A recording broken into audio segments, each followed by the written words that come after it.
Telford is a new town, but the ground beneath our feet is anything but new.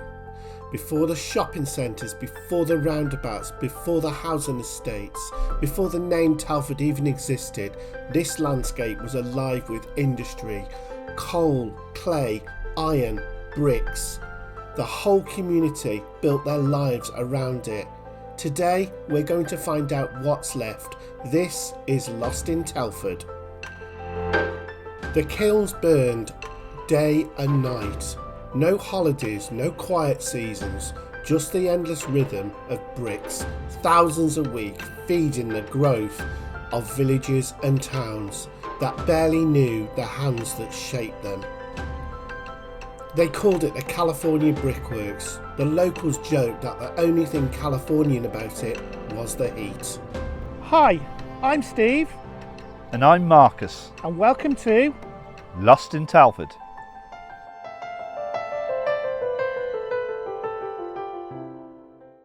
Behind me is the site of the old Dart Lane Brickworks. We know that the old Dart Lane Brickworks was in operation in 1909.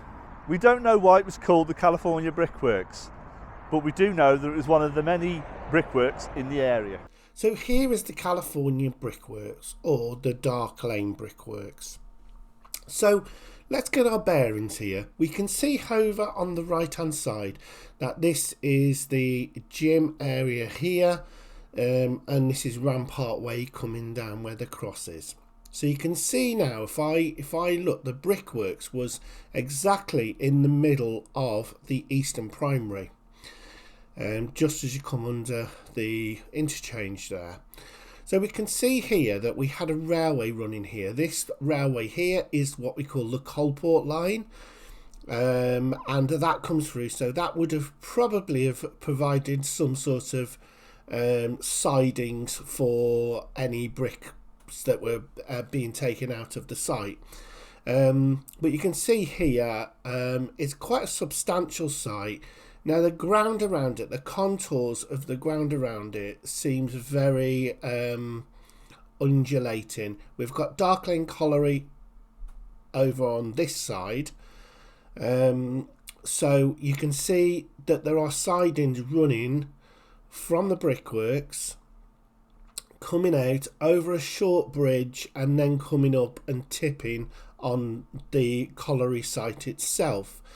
Now it's not clear where the clay is from yet, but over the other side of the brickworks you've got little things like this, like little pools here. Look, you can just see them, and they are reminiscent of clay extraction. You can see here there's another narrow section of pool, and if you look at clay extraction such as the Blue Pool in Randeley, they are narrow bodies of water. So it's really sandwiched between the main line and the Coalport line. So we can see that the site is substantial, but I don't think, because it's sandwiched between the lines, it didn't really allow for massive expansion of the site. There is no bridge evident over the railway line at all. So yeah, well, that's roughly where the site is. I have always wondered where the name the California Brickworks come from, and I think I found the answer. A guy called Isaac Flavel emigrated to America from the West Midlands in the early 1800s, and he struck it lucky with the Californian gold rush that was going on. And he came back to Birmingham and set up a brickworks, and in the mid 1800s the brickworks were thriving, and he created what is known as the area of California.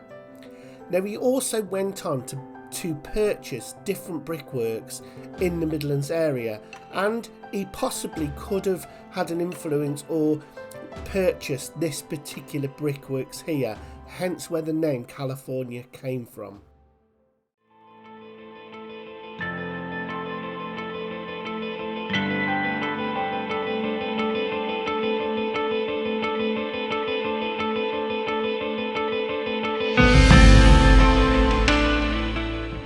Next we take a look at the family home of the Botfields, Malinsley Hall.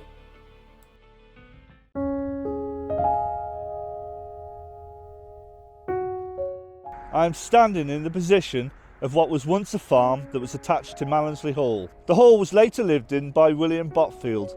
Then the owners of the Old Park Iron Company later used it as their offices. The building later fell into disrepair and was demolished in 1971 to create the town centre box road.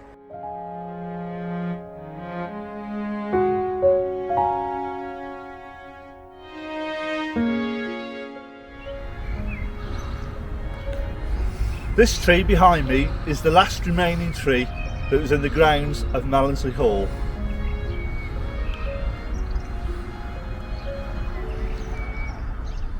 Well, thank you very much, Marcus. Good intro. So, let's look at the map. Okay, so at the top corner here, you can see Malinsley Hall. You can see that there as I pull it down. It's quite a substantial building. And in the immediate vicinity, we've got Hall Colliery, we've got the infant school, and this area is part of Old Park.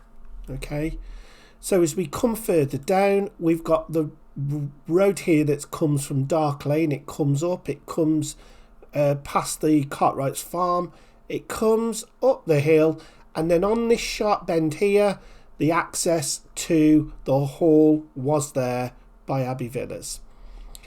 So you can see there the old chapel, the ruins of the chapel just there. So from Abbey Villas, you could travel up the long sweeping driveway to Malinsley Hall, but also you can get in this way from Old Park as well, and it comes in down there. So this was a bit of a small community here. And lots of there's a main footpath running, so there's quite a few entrances into this hall itself. You can see it's got a bit of a minor farm attached to it there as well, and you can see from the chapel, you can see the view of the house from that chapel there. So we know it's quite a substantial area that we're looking at here. But the hall itself, as I zoom in here, you can see here it's quite a big site, so a lot of trees, etc. Now the tree we were looking at, that Marcus was looking at, just here on this corner here, just the start of this little coppice that's here, so that's one of the trees that is left from that small coppice of trees on the grounds of Malinsley Hall. In 1753, Beriah Botfield, a miner from Great Dorley, established a successful iron foundry in Lightmoor. Beriah's son Thomas followed in his father's footsteps by establishing an ironworks on the Brown estate in 1790. When Thomas Botfield died in 1801, his estate passed to his sons, Thomas, William and Beriah. William managed the Old Park works, increasing the output to 9,200 tonnes per year. At the time, the Old Park Ironworks were the largest in Shropshire and the second largest in Great Britain. The ironworks were established under the Old Park Iron Company, which was run from Malinsley Hall, a brick house with an iconic pillar frontage built by Thomas Botfield in 1790. The building was then later occupied by his son William, and the hall was demolished in 1971 to make way for the Telford town centre.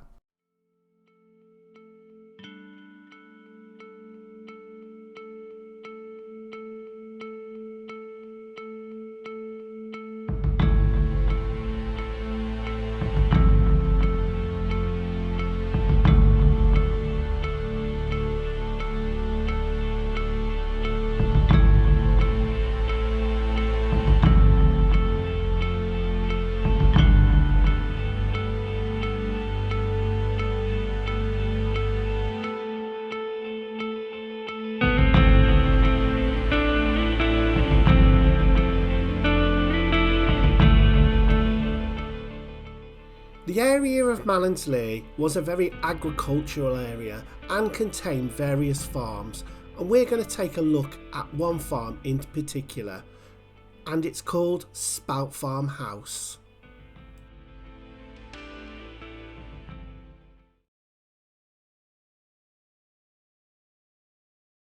Standing behind me is the Asda store in Telford, which was once the site of the Wrekin District Council offices, which once housed a police station. But today we're not interested in that part of the history of Telford, we're interested a little bit further back.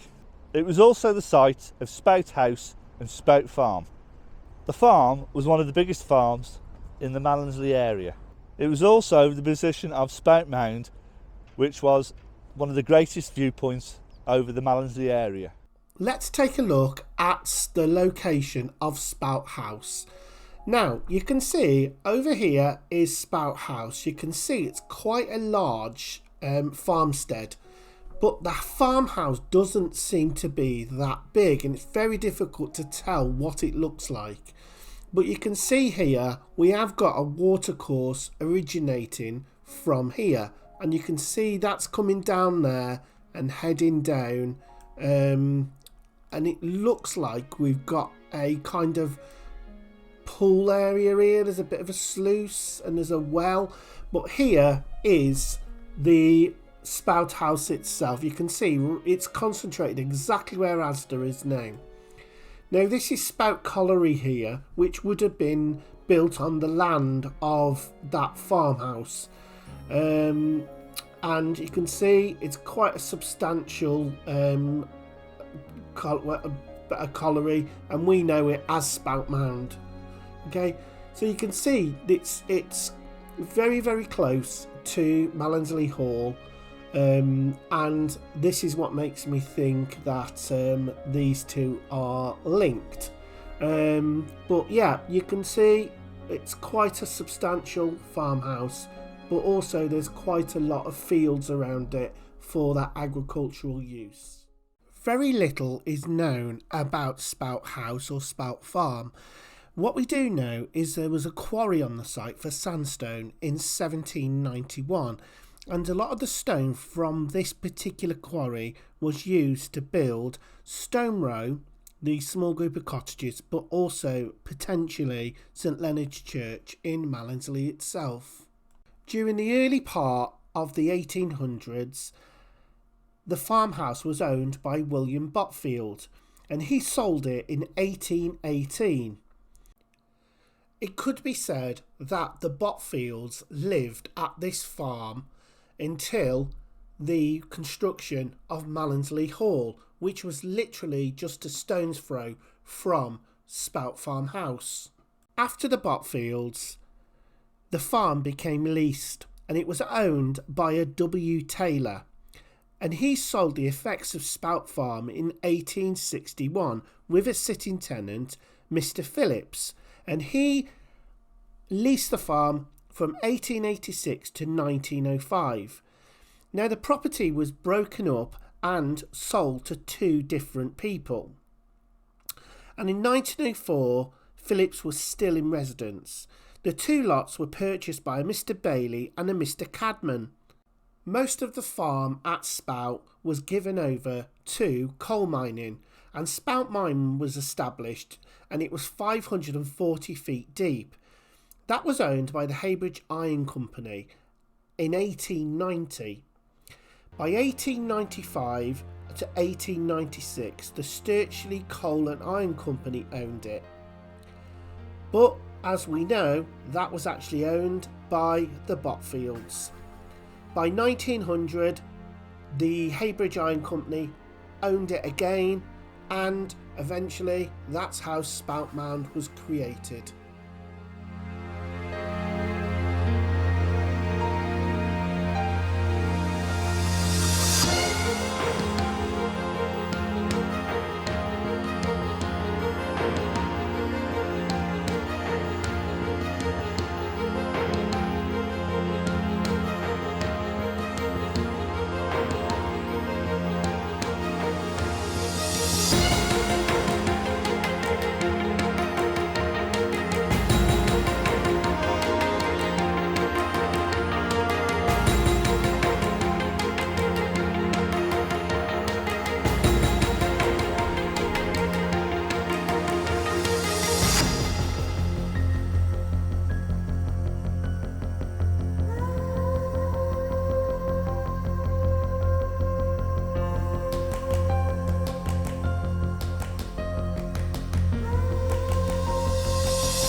Spoutmound has been a popular landmark in the Telford Centre area, and it provides views over the whole of the centre itself.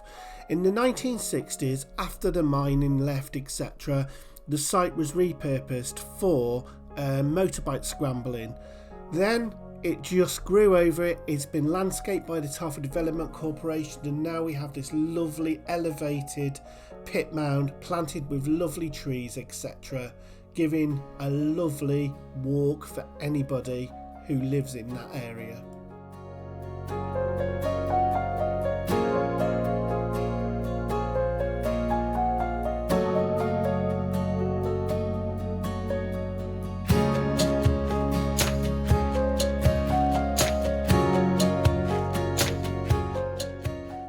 In the late 1980s, a new visitor centre was created, and it was called Spout Farmhouse, and it contained a beautiful cafe, and it was home to the Telford Rangers. But in 2011 it was demolished to make way for the £250 million South Water project, and the new visitor centre opened in April 2012. And the name Spout Farmhouse is lost forever.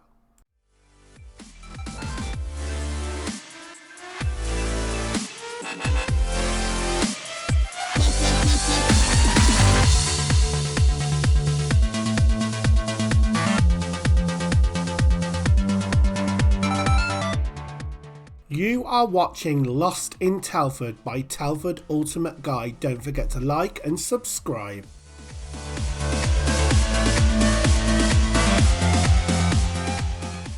Next up, we take a look at where those children of Malinsley were educated, and let's look at the Malinsley Institute School. This is the site of the old Malinsley Infant School, or better known as the Institute by the Church of England. Opened in 1832 with room for 94 infants, this joint venture school was propped up by the Botfields. The school closed in 1950, transferring to Poole Hill and Langley County Juniors. If I put my hand on this building here, the new town house, this is where the school would have been. This gives you an idea of where Marcus is standing, of how big this school was. It actually wasn't very big at all, and off to the right hand side there was a nice little pool in the grounds next door. Where I'm standing now is where the pool would have been, right next to the infant school. Okay, let's take a look at where we are. So we're still in that immediate vicinity. We have Spout House, we've got Malinsley Hall, and then over here is the infant school, as you can see here. Now, this is just on the fringe of Old Park, and you can see Old Park there, that full of pit mounds and undulating ground, etc. Anyway, let's look at the infant school. So it's here, it's serving the communities, which if we zoom out, is serving the communities of Hollinswood, Old Park, and the Malinsley area as well, and any of the other communities around there. Now it's actually accessed from here, and this road, or it's a track, runs down and then goes to Malinsley Hall, as you can see.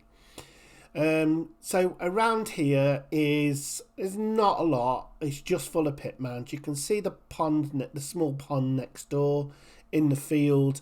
And if we look over to this side, you can see the corner of the building here is exactly where Marcus was standing at the side of Newtown House.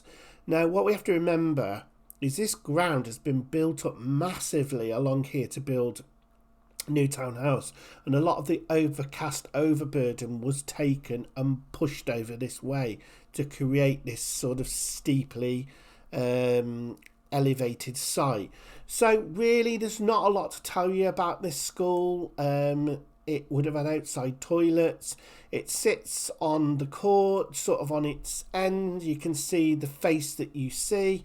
Yeah, but in the area, it serves this wider community here, and its position is just off a lane if you like. There's a footpath running up the side of it here. So let's get back to some pictures. The Malinsley Institute School was built in 1859, but not originally as a school. It was originally a meeting place called the Institute. It only opened as a school, a Church of England infant school, in August 1898. With just 47 children, by 1912 163 children attended the school, and it catered for the hamlets of Old Park, Malinsley and Hollinswood. The school finally closed in 1956 and the children were sent to the nearby more modern schools, and it was demolished in March the 12th, 1975, and the ground was built up massively, and it totally doesn't resemble anything else than it used to be.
Next, we take a look at a famous Telford landmark, the Malinsley Chapel.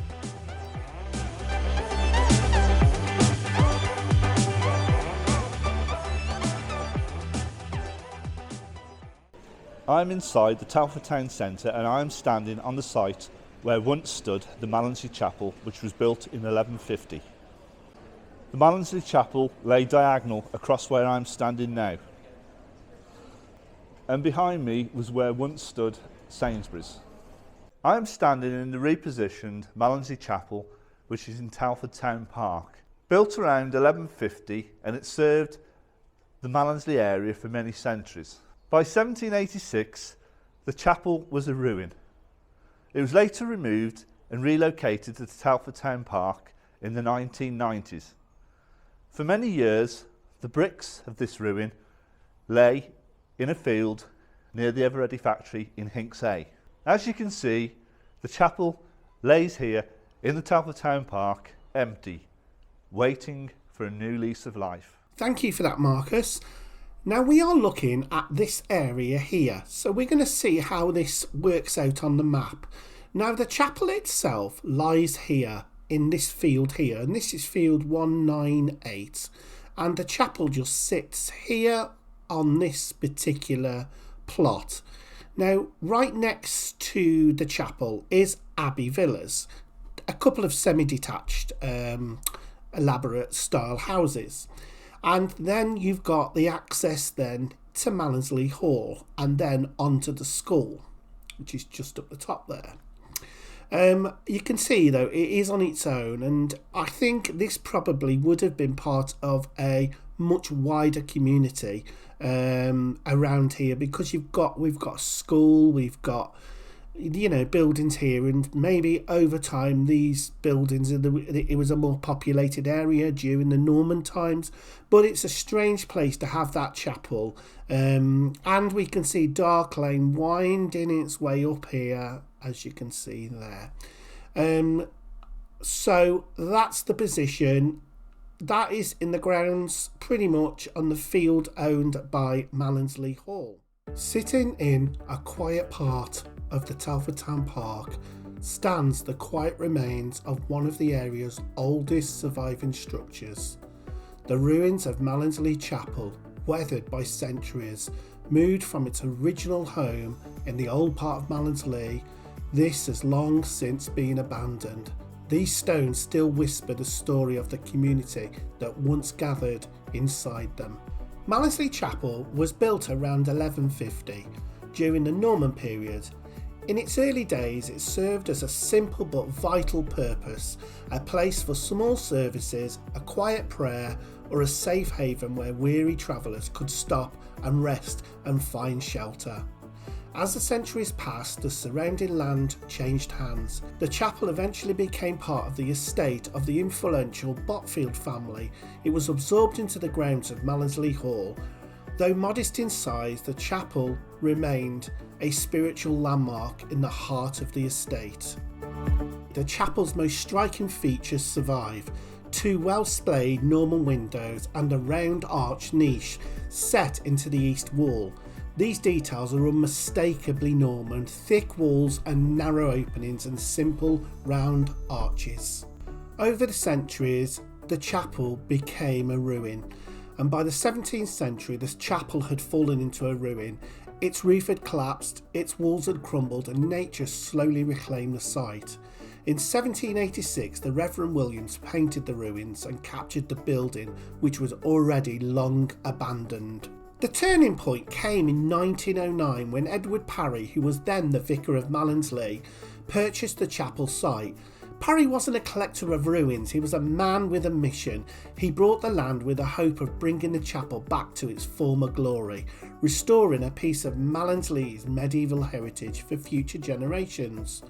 Although his restoration plans were never fully realised, his intervention protected the chapel at the time when many historic buildings were being lost. In 1971, the story of Malinsley Chapel took another dramatic turn.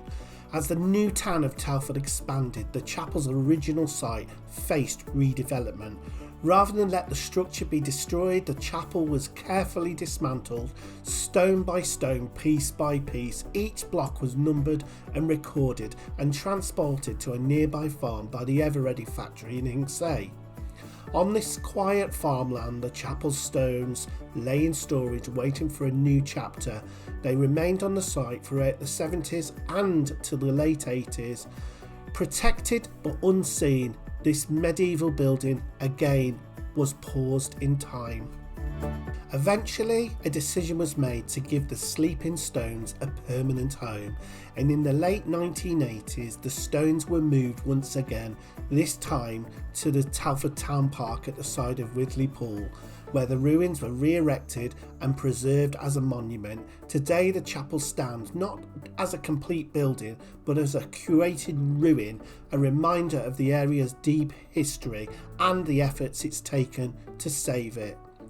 Malinsley Chapel may no longer echo with a prayer or a song, but its story endures. It connects modern Telford to its medieval roots. It reminds us that even the quietest ruins have powerful stories to tell, and it stands as a testament to generations who have lived, worked and worshipped and built the foundations of this place that we call Telford.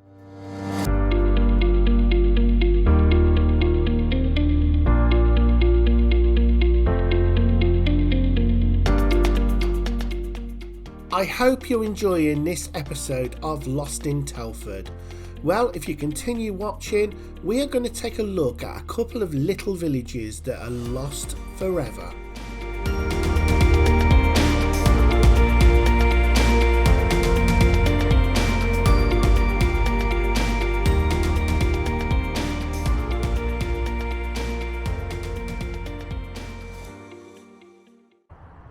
Behind me is an area that was once known as Hodgkiss Fold. It's completely disappeared now, but a lot of people might know it as Baptist Avenue, and this is where it was. So let's have a look where Hodgkiss Fold was. So what we're going to do is we're going to come over and we're going to look in conjunction with where Malinsley Hall is, okay? So there's Malinsley Hall there, and there's the chapel there. So we're over here near Old Park. So we have got a little community just up here, and it's sort of sandwiched between this sort of road here. And this is Park Road coming from Dorley Bank, and that's going across to Old Park. Now this little community was just here. And that pit mound there is still in the in situation. So you can see this group of haphazard cottages here. There's only a few of them, but it was a really, really small community. Now this road here that runs up the top, and if you look over onto the modern day map, you can see that there's a nice straight long line where that housing estate has been squeezed in. And you can see that that was the line of the original Baptist Avenue. Part of that road is still in place, and we'll take a look at that later. Over here we've got this building here which is sort of built in around it, and that particular building there is the original Harris Works, and I think they did farming implements and things like that, but now it's owned by an engineering company, and they own that building there.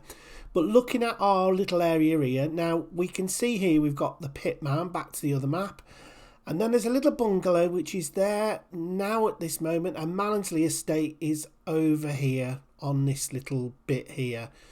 Now you can see where the road comes down, you've got a cross here where Baptist Avenue used to run from Alma Avenue, that sort of neck of the woods. But if you follow the road down, the original piece of road is still there. The road to Old Park is still there, but cut off at the end there. So it's this kind of area. So let's have a look on the ground, see what that looks like. Finding details about Hodgkiss Fold is very difficult, but we did find a couple of things. Atherstone, aged 22 of Forge Row, Old Park, was charged with a serious offence against a married woman named Hannah Owen, the wife of Harry Owen, a miner in Hodgkiss Fold, Old Park. So that happened in 1925. So what went on there? One other thing I found is a little piece about Private William Joseph Harrison, service number 12069 in the King's Shropshire's Light Infantry 6th Battalion. He died on 26th of September 1916, aged just 22 years old. He was buried in St Server Cemetery in Rouen in France. He was the son of William Harrison, DCM, and Annie Harrison of 3 Hodgkiss Fold, Solop, gone but not forgotten. So this is where the original community once was.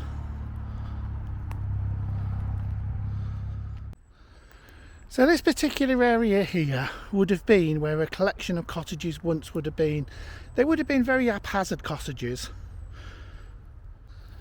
You can just see the remains of one of the stone walls there, maybe a dividing wall.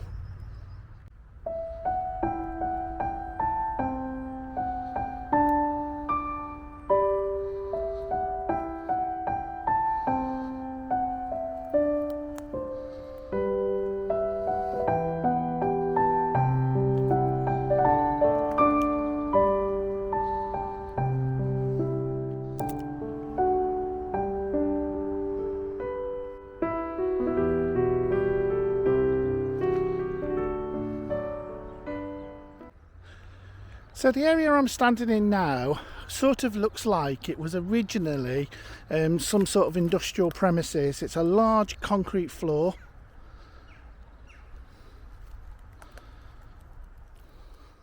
So here we have, underneath this moss, the road that goes in to Hodgkiss Fold. This road was better known as Baptist Avenue. You can still see the trace of the road now as it's coming in, as it joins Park Road. So here we've got the entrance into Hodgkiss Fold. So there would have been a lane running down here. It was a very small community on the outskirts of Old Park, but you can see this sort of gate, this sort of fence at the side here, sort of cordons that off there. Quite interesting.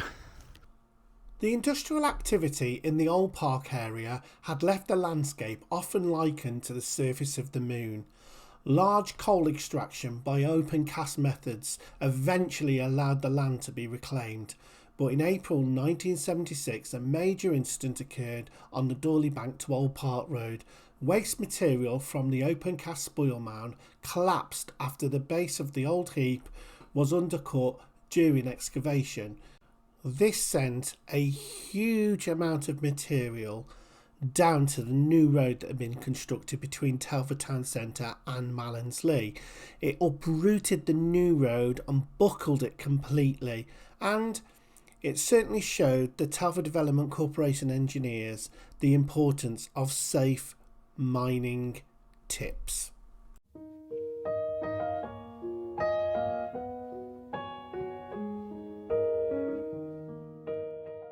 Next, we take a look at a village that is almost forgotten. It's not actually forgotten because it's been replicated into a large housing estate. Let's look at the old Hollinswood village. I get a little warm in my heart when I think of winter. I put my hand in my father's glove.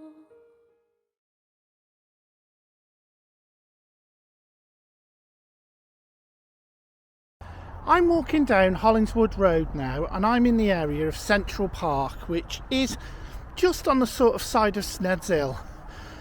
And this road is called Hollinswood Road, and it leads to Hollinswood, but not the Hollinswood that we know, the Hollinswood estate. This is a different Hollinswood, one in a different area. This is Central Park, which we all know as a business park. During the early 1900s, this was a thriving steelworks, all part of the massive Lillishall Company empire. This was the site of Prisley Furnaces. Now, as we walk down Hollinswood Road, one of the first things we're going to meet is the railway. This was the Shrewsbury to Wolverhampton railway. If I was standing here in the 1900s, behind me would have been an absolute hive of mining activity. Behind me stands the area of Old Park. Okay, let's have a look on the map. Now you can see where I'm standing right now is just here, where the pointer is, and I'm on this side of the railway, the Sned's Hill side. But as we go across the bridge, then we cross the Eastern Primary, but this wasn't originally the Eastern Primary. There was a railway running, and that was the Coalport line running through. So we'd cross that bridge, and then automatically exactly where Forge Interchange is now, and Forge Interchange takes a big part of this area of Hollinswood up. As we come up, you can just see now we are in the little hamlet of Hollinswood, and it is right in the middle of Forge Junction. So we can see here we've got these group of cottages here, which we will show you a picture of now, and you can see it is a very big area. It's got its own little chapel, which is long gone and no pictures survive of it. But this is the particular area we're looking at. In comparison to the whole map itself, you can see the road continues up out of Hollinswood, and then we're into the realms of Old Park. Forge Road, one of the larger roads in Old Park, runs along there. To the back of Hollinswood is Puddley Hill Colliery, and that is coming up next. So this road was originally built on the line of the Coalport railway line. Before that, the Shropshire Canal ran along here, so it provided the perfect base. But as we come along now, we start to rise above and head in towards Old Park. The road originally used to just cut through this little gap here and then up the hill. It was later, when the TDC built the new town, it was actually made into a footpath. But Hollinswood was exactly where we're stepping into now. This was known as Hollinswood. Now, any of you lot that are clued up and know about where we are, you'll certainly know that this is not Hollinswood. So underneath here is a footpath, or originally the road. So this is the actual road into Hollinswood. Now, I often just think to myself, I wonder if it's still under here. So you can see the width of it is like a road,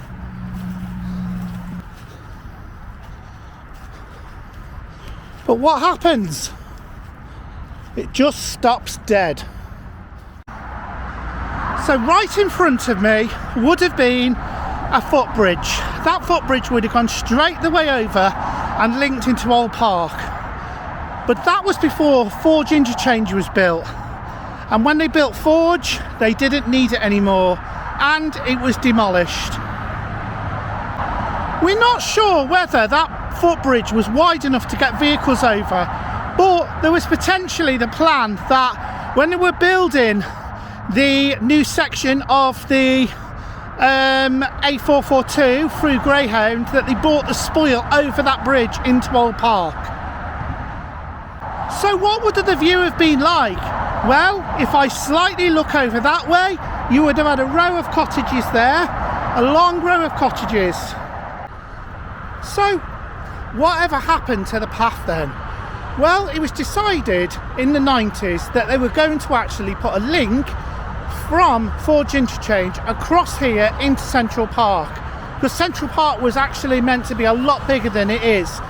It never happened, so the plan was completely shelved. So, there's our little trip to Hollinswood. These cottages at Hollinswood were built by Thomas Botfield and his Old Park Company. He built more than 50 houses at Hollinswood during the 1790s for his loyal workers. They were the first workers' dwellings in the coalfield. These cottages had 4 bedrooms, 2 downstairs rooms, a wash house, a cellar and a bread oven. These facilities were a real indication of how the Botfields treated their skilled workers from the other companies in the area. The derelict cottages were subject to an archaeological survey before being demolished in 1972.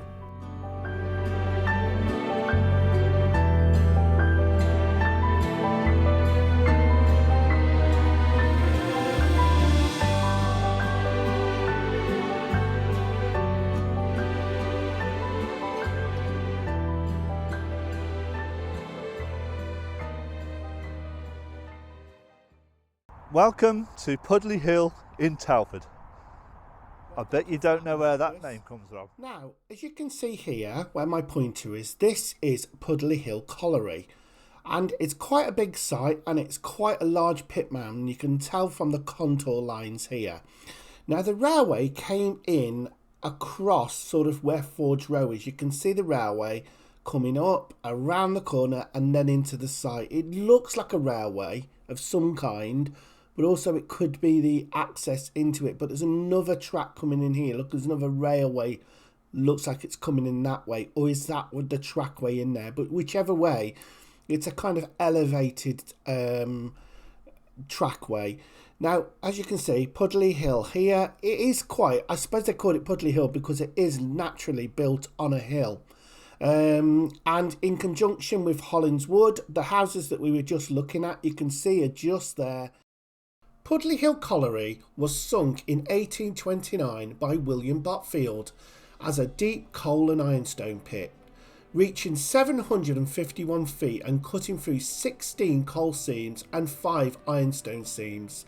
With 3 shafts, coal, ironstone and water, it became a key part of the Old Park mining network. Through the 19th century, it passed between operators on the Malinsley and Sturchley estate, later linking with Lillishall and Heybridge companies in a joint drainage scheme. This system relied heavily on the Wonbridge pumping house, and it is thought that the Wonbridge pumping house was moved to Puddley Hill at some point. By the 1800s, the pit had declined and eventually closed as the wider Old Park coalfields wound down. Today, the site survives only as landforms and uneven ground. Now the site is occupied as a hotel. It originally started off as the Moat House Hotel due to the undulating ramparts around the actual hotel itself.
You are watching Lost in Telford.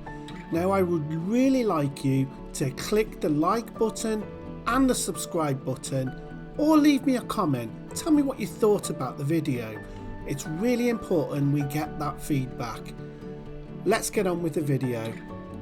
And now let's look at something really cool.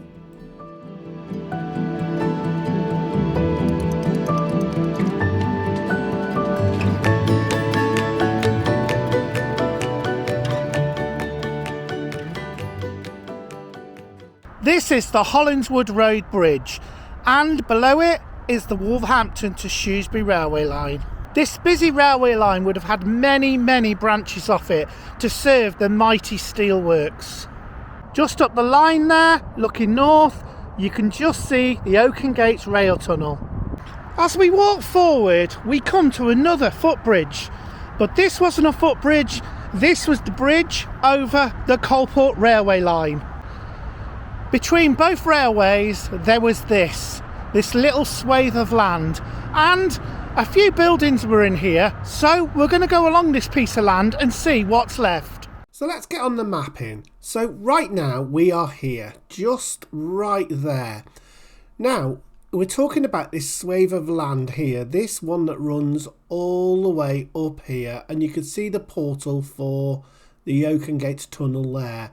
So there was a few footpaths and things between this little piece of land here, a little bit of building on this corner, but that's what we're going to look at. A very hard to get to place. Our ultimate destination is to stand on top of the portal for the Oakengates tunnel, which would have been quite accessible previously, and I'm sure many people have stood on top of it watching those trains come past over the years. So that's what we're going to try and find. So let's venture into the woodland. So one of the first things we've noticed is this sort of box here, but also here would have been a couple of small buildings here originally. So from here you can start to see the bridge from the side here. It is quite a mighty bridge, but also you can actually see here remnants of these buildings. We've got a few little bits and pieces here, a few sort of old brick pillars here, but also we've got this wall at the side of here which is a separate wall altogether. This area has had that typical TDC plant in here.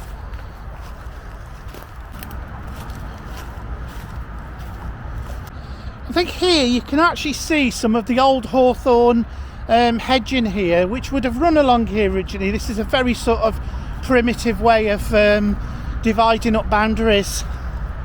Here's a great example of a really young oak tree. Things are getting a little bit thicker over here, and we've got a lot more mature trees here. We can see got this big silver birch here, and then you've got that TDC planting interweaved in with it. So what I'm actually looking for is, along here it did say that there was a pathway that led in front of the tunnel, so that's what I'll be looking for.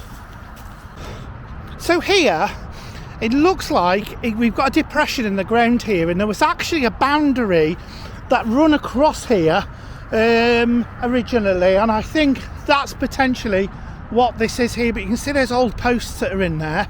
So now you can start to see the pathway that ran alongside the railway here. You can see the levelled out section here, it runs along there. This is actually on my map here, this sort of cleared level section. So here we can see now this level section now, the old footpath which used to run up over to the bridge. You can see how the bank here is slightly higher there. It's very interesting. So this ground level rises a little bit now. You can definitely see how that's all contoured now. You can see the entrance into the tunnel here, and also you can clearly see this pathway that's running along the front here.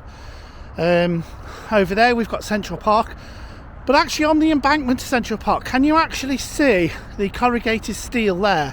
Now I'd imagine that was probably there from originally the development of the redevelopment of this area, because there was buildings all at the top there. So now you can see the Oakengates tunnel at the bottom there. So I'm on top of now Something that people rarely get to see, but they would have done once because there would have been a footpath around here. I am right on top of the portal to the Oakengates tunnel. You can see these huge chunks of sandstone here that have got some really interesting historic names in them, but you can actually see how from that side it rises up to the middle and then goes down, so it was built quite ornamental back in the time.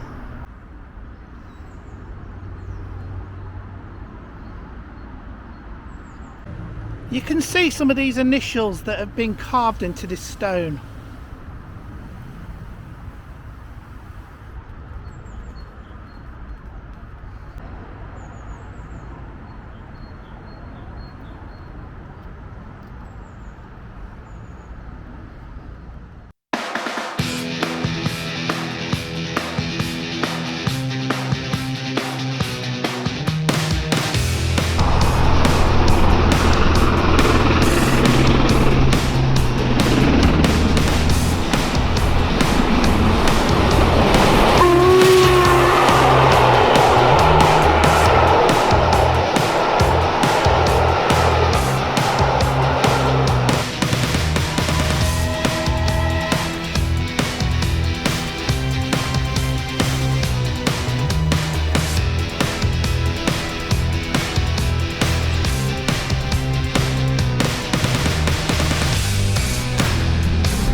On the car parked on the other side of the road once stood the old Dart Lane colliery.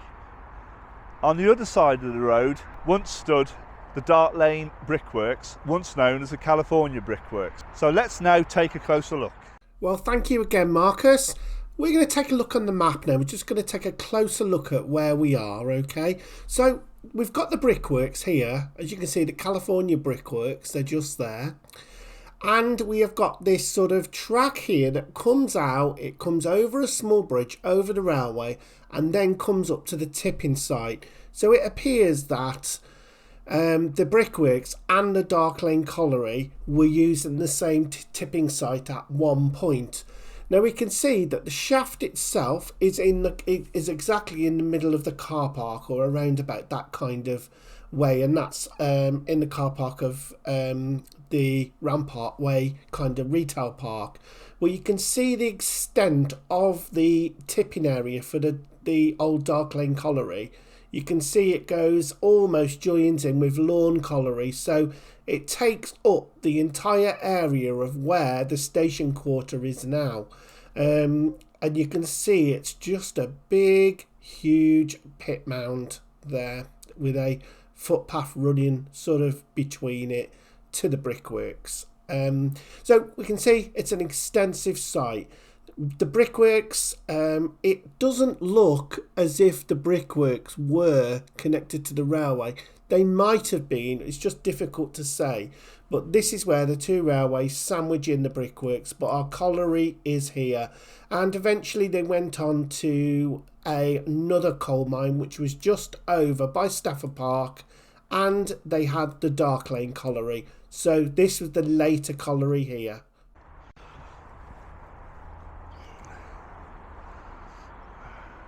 I am now standing on what was once the shaft of the old Dart Lane colliery. It's amazing how many tons of coal actually came from the shaft in the ground from where I actually am standing right now. Strange coincidence of the day. While we're filming about the Botfield family, in the car park is a car behind us with the number plate BOT for Botfield. I'm actually walking up the old road from the actual Dart Lane colliery up to the brickworks.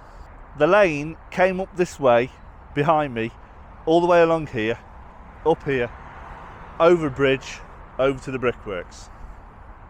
The Dart Lane colliery first opened in 1855 by Beriah Botfield. It then passed to the Leighton and Grenfell in 1869. It then came into the hands of the Heybridge Iron Company in 1875, finally closing in 1885.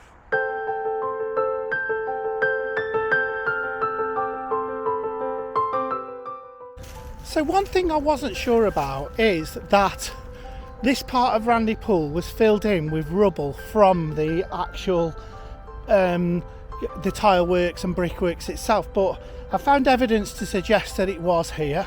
You can see here this unmistakable Randy tiles here, look. It's a big pile of rubble here, look. So within a short few footsteps we've discovered a farm and the site of a priory.